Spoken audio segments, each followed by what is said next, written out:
ഇന്ന് നമുക്ക് ഹോട്ടലുകളിലും തട്ടുകടകളിലുമൊക്കെ കിട്ടുന്ന നല്ല സ്പെഷ്യൽ ആയിട്ടുള്ള കൊത്തു പൊറോട്ട ഉണ്ടാക്കാമേ. നല്ല സിമ്പിളാണ്, നല്ല ഈസിയാണ് കേട്ടോ ഇത് ചെയ്യാനായിട്ട്.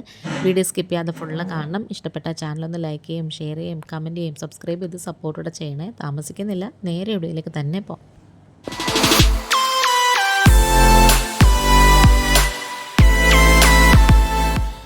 അപ്പോൾ നമുക്ക് കൊത്തു പൊറോട്ട ഉണ്ടാക്കാൻ വേണ്ടിയിട്ട് ഇതേപോലൊരു കടായി വെച്ച് കൊടുക്കാം. അതിലേക്ക് 1 ടേബിൾ സ്പൂണ് വെളിച്ചെണ്ണ ഒഴിച്ച് കൊടുക്കാം. 2 സവോളയും പകുതി തക്കാളിയും 1 പച്ചമുളകും കൂടി കൊത്തി അരിഞ്ഞിട്ട് അതും കൂടി ഇതിലേക്ക് അങ്ങിട്ട് കൊടുക്കാമേ. ആവശ്യത്തിനുള്ള ഉപ്പ് കൂടി ചേർത്ത് കൊടുക്കാം. ഇനി ഇതൊന്ന് നന്നായിട്ട് വഴറ്റിയെടുക്കണം. ഭയങ്കരമായിട്ട് റോസ്റ്റ് പരുവത്തിലാവത്തക്ക രീതിയിലൊന്നും വഴറ്റിയെടുക്കണ്ട. ചെറുതായിട്ട് ആ ഒരു പച്ചമണം മാറിയാൽ മതി. ഞാനിപ്പം ഏകദേശം ഒരു 8 പൊറോട്ട ഇതേപോലെ നുറുക്കി വെച്ചിട്ടുണ്ട്. ഇനി നമുക്കിതിലേക്ക് ഒരു 4 മുട്ടയും കൂടി പൊട്ടിച്ചൊഴിച്ച് കൊടുക്കാമേ. ഇനിയുണ്ടല്ലോ നമുക്കിത് തോരനൊക്കെ വെക്കാൻ വേണ്ടിയിട്ട് നമ്മളിങ്ങനെ ഒന്ന് പതിയെ ഇങ്ങനെ ഒന്ന് ഉടച്ചുടച്ചെടുക്കത്തില്ലേ, ആ ഒരു പരുവത്തിലാക്കി എടുക്കണം.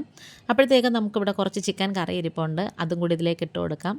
വലിയ വലിയ കഷ്ണങ്ങളായിട്ട് കിടക്കുന്നെങ്കിൽ ഫോർക്ക് കൊണ്ടൊന്ന് കുത്തി പൊടിച്ച് കൊടുക്കണേ. ഇനി ഇതെല്ലാം കൂടി നന്നായിട്ട് ബ്ലെൻഡ് ചെയ്ത് വരുന്നത് വരെ ഒന്ന് ഇട്ട് കൊടുക്കാം.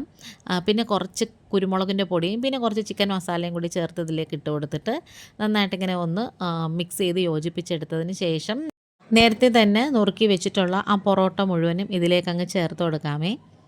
ഇനി ഇത് പതിയെ ഒന്ന് തവി കൊണ്ട് നന്നായിട്ട് മിക്സ് ചെയ്ത് യോജിപ്പിച്ചെടുക്കണം. ഇത് ചെയ്യുന്ന ഞാനല്ല കേട്ടോ, എൻ്റെ മോനാണ്. അവനീ കൊത്തു പൊറോട്ട ഉണ്ടാക്കാൻ നല്ല എക്സ്പേർട്ടാണ് കേട്ടോ. വീഡിയോയിൽ ഞാൻ ഫേസ് കാണിക്കട്ടെ എന്ന് പറഞ്ഞപ്പം വേണ്ട ഞാനാ ഉണ്ടാക്കിയെന്ന് പറഞ്ഞോളാൻ പറഞ്ഞേ. അങ്ങനെ ദേ ഇനി ഒരു കയ്യിൽ ചട്ടുകവും ഒരു കയ്യിൽ ആ തവിയും കൂടി വെച്ച് നന്നായിട്ട് ഇങ്ങനെ ഉടച്ച് മിക്സ് ചെയ്ത് യോജിപ്പിച്ചെടുത്തതിന് ശേഷം ലാസ്റ്റ് കുറച്ച് കറിവേപ്പിലയും കൂടി ഇതിലേക്ക് അങ്ങ് ഇട്ട് കൊടുക്കാമേ. പിന്നെ കുറച്ച് പച്ച വെളിച്ചെണ്ണയും കൂടി അതിലേക്ക് ഇട്ട് കൊടുത്തതിന് ശേഷം മല്ലിയില നുറുക്കിയതും കൂടി ചേർത്ത് കൊടുക്കാം. അപ്പോൾ നമ്മുടെ കൊത്തു പൊറോട്ടയുടെ പണി ഇവിടെ കഴിഞ്ഞു. നല്ല ടേസ്റ്റാണ് കേട്ടോ. കൊത്തു ചപ്പാത്തിയും നമുക്കിതുപോലെ തന്നെ ചെയ്തെടുക്കാം. അങ്ങനത്തെ നമ്മൾ തംബ്നെയിലിൻ്റെ ഫോട്ടോയും വീഡിയോ ഒക്കെ എടുത്തു. ഇനി ചൂടോടെ കഴിക്കാൻ പോവുകയാണ്. അപ്പോൾ നമ്മുടെ വീഡിയോയും മൈൻഡപ്പ് ചെയ്യാറായി. നിങ്ങൾക്ക് വേണമെങ്കിൽ ഇത് സോസിൻ്റെ കൂടെ കഴിക്കാം കേട്ടോ. വേറൊരു വീഡിയോ ആയിട്ട് വേഗം തന്നെ വരാം. ഇന്നിപ്പോൾ ഇത്രയേ ഉള്ളൂ. Thanks for watching.